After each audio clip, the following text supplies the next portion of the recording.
এই যে লাইলা আর মামুন ভালোবাসা না হলে আমার ছোটাছুটি মানুষ করে নাকি। দুটার দাম চামা 14 লক্ষ টাকা 12 লক্ষ টাকা আমি বিক্রি করে দেবো। ভালোবাসার মানুষ ফাঁকে চলে গেলে তো যন্ত্রণা একটা হয় নাকি। দুটার দাম চামা 14 লক্ষ টাকা 12 লক্ষ টাকা আমি বিক্রি করে দেবো।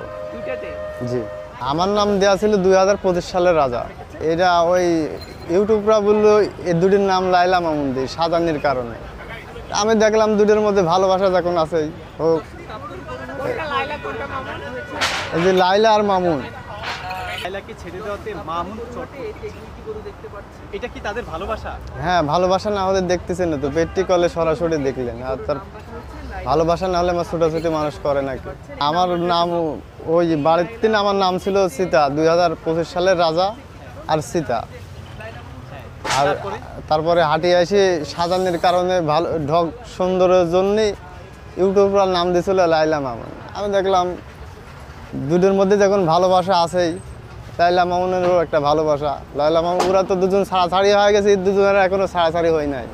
বেশি ভালোবাসে কে? বেশি ভালোবাসে মামুনে। মামুন বেশি ভালোবাসে লাইলারে? হ্যাঁ লাইলা বেশি। শান্ত কে আর অশান্ত বেশি কে? শান্ত লাইলা, আর মামুনের গায়ে হাত দেওয়াই যায় না, এ খুব জেদি। দুটা গরুর মধ্যে অনেক মিল আর অনেক ভালোবাসা। তার পেটটি কল আপনাকে দেখা দেবো।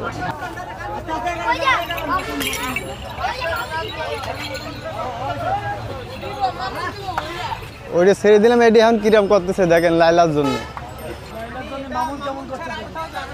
দর্শক দেখছেন লাইলাকে এখান থেকে ছেড়ে দেওয়া হয়েছে, সেই লাইলার জন্য মামুন একেবারে পাগল প্রায়।